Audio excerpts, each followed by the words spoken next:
আমাদের মতন ফিল্ডে সিনেমাটোগ্রাফি, ফটোগ্রাফি, গান, বাজনা অনেক কিছু করেছেন।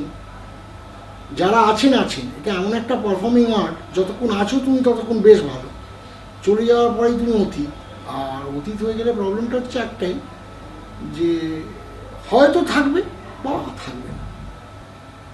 আমি মনে করি আজ আমার 55 বছর বয়স হল। একটা মানুষ 30 বছর কাজ করছে, 30 বছর মানে 3টে দশক পাবলিকলি অ্যাকসেপ্টেড, তাই বেঁচে আছি, লোকে কাজ দিচ্ছে বলে বেঁচে আছি। আমরা তো পারফর্ম না, আমরা কেউ সেলিব্রিটি না। এই একটা নতুন কথা যে চালু হয়েছে না, সেলিব্রিটি, আমি সব বলতে চাইছি না, আমরা সবাই পারফর্ম।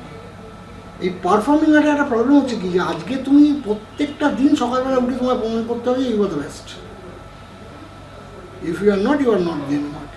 ক্রিকেটার থেকে আরম্ভ করে দেখ, ফুটবলার থেকে আরম্ভ করে দেখ, এভরিবডি। এটা চাকরি নয় তো যে রোজ তুই চাকরি করবি, একই রকমভাবে করবি, দায়িত্ব নিয়ে করবি, তোর একটা টাইম আসবে, সার্টেন টাইমের পর তুই রিটায়ার করবি। যেহেতু আমাদের কোনো দিন বলে দেওয়া হচ্ছে না ভোরবেলা ঘুম থেকে ওঠার পরে, যে কেউ কমিট করে দেয়নি যে এই বছর এই মাসে সারা মাসের কাছে তোমার দেওয়া হইল, এরকম কোনো কমিটমেন্ট হয় না প্রফেশনালসদের। তো সেক্ষেত্রে ক্রিকেটারদের ক্ষেত্রে তাই, ফুটবলারদের ক্ষেত্রে I like Sunil Gavaskar very much. Right time, right decision. আমার সেই শ্রমের ক্ষমতাটাও তো নেই। আমি দুর্দান্ত কম্পোজিশন করতে পারবো, আমি এস্থেটিক্যালি ভেরি নাইস হয়তো, সো হোয়াট। আমাকে একটা বড় ট্যাঙ্কের মাথায় উঠতে বলে মনে হয় বাবা অত বড় ট্যাঙ্কের মাথায় উঠবো।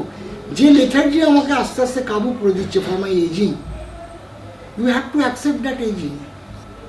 একটা লাইন ড্র করা, আমি জানি আমার এতটা পাওয়া হয়ে গেছে, এতটা পেয়েছি, খুব আনন্দে আছি, এখনও কাজ দিচ্ছে লোকে, যথেষ্ট আনন্দ পাচ্ছি, কিন্তু তাদের জায়গাটা ছেড়ে দিতে চাইছি। তারা তাদের মতো করে ফাটিয়ে দেবে, আমি না ছাড়লে তারা কেড়ে নেবে বাংলা বাজারে। আমি কেড়ে নেওয়ার জায়গাটা যেতে চাই না। কেড়ে নেওয়ার জায়গায় যাওয়া মানেই হচ্ছে তুমি আর কি বাজে হয়ে যাবে। তার থেকে কি, তুমি আমি একটা স্কুল করেছি, আমার যা জানতাম সেই জানাটাকে আমি আমার ইয়াং জেনারেশনকে জানাতে পারলে কী হবে, লোকে বলবে না এই লোকটা আর যাই হোক একটা টাইম অবধি করেছে, প্রফেশনালি কামিয়েছে, এখন কিছু কিছু শেখাচ্ছে। কারোর গ্রিভান্স হবে, কারোর অ্যাপ্রিসিয়েশন হবে, পাবো, তো সেটা দিয়ে আমি অনেকদিন বাঁচবো। অ্যাডভার্টাইজিং ফটোগ্রাফারদের প্রতি, আমার নেক্সট জেনারেশন অ্যাডভার্টাইজিং ফটোগ্রাফারদের প্রতি একটাই কথা বলতে ইচ্ছে করে, সেটা হচ্ছে ছড়িয়ে পড়তে হবে। বিজ্ঞাপনটাকে এখন না ওরম বিজ্ঞাপনের মতো করে দেখলে চলবে। কে আমায় ডেকে কবে কাজ দেবে তার কথা ভেবে না। আমরা এরমভাবে ভাবতে পারি যে আজকে সামনে পুজো, আমি একটা পদ্ম ফুলের ছবি তুলে রাখি, আমি একটা সিঁদুর খেলার ছবি দুজন বৌদিকে ধরে ম্যানেজ করে তুলে ফেলি, যে বৌদি আমার ঝামেলা করবে না ছবি ছাপলে। হ্যাঁ, আমি বাচ্চাদের কিছু মজার ছবি তুলে রাখি, দিয়ে আমি ব্লক করে পোস্ট করে দিই। অ্যাডভার্টাইজিং এজেন্সি এই ছবিগুলো তাদের পোর্টাল থেকে কিনতে হচ্ছে, তারা পট করে তোর ওই ছবিটা দেখে যদি পছন্দ হয়ে যায়, একটা ছবিতে দিয়ে একদমতেই 10,000 টাকা মেরে দিই। এটা একটা অ্যাডভার্টাইজিং ফটোগ্রাফিতে নেক্সট জেনারেশনে এটা এইদিকে তাদের নিজের ডেভেলপমেন্ট বানানো দরকার।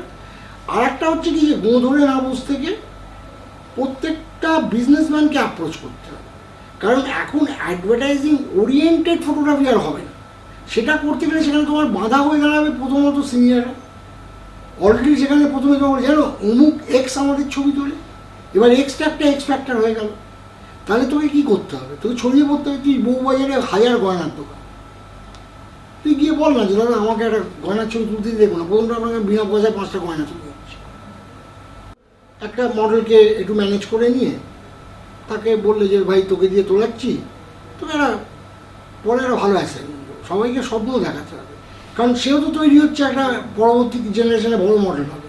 তো ফলে ওরকম একটা কোনো মেয়েকে দিয়ে খুব সুন্দর করে গয়নায় কিছু ডিজাইন করে ছবি তুলে তাকে গিয়ে দেখাই যে দাদা কেমন লাগছে। এবার আমি ধরে নিচ্ছি 5 জনকে দেখালে 1 জন দেবে। Fight is very hard, but you have to do it. Fight আমরা সবাই করেছি, ওকেও করতে হবে।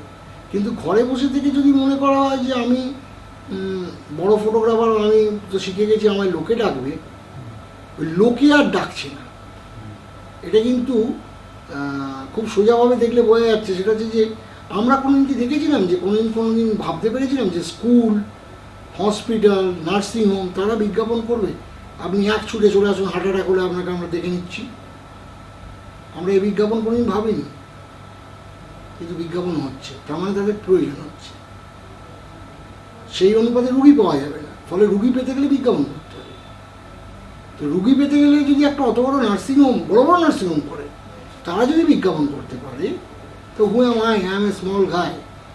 আমাকে যদি আমি এইভাবে নিজেকে প্রজেক্ট করি যে অ্যাজ এ ইয়াং ফটোগ্রাফার, আমি নেক্সট জেনারেশন ফটোগ্রাফার, আমি নতুন কিছু করতে চাই, তাহলে আমাকে বেঁচে থাকার রসদ জোগাড় করার জন্যে এই দৌড়ঝাঁপটা করে আগে নিজের একটা ছোট প্যারামিটার তৈরি করতে হবে। প্রত্যেকটা লাইনে তো কম্পিটিশান আছে, কিন্তু এটা খুব easy process to run the show.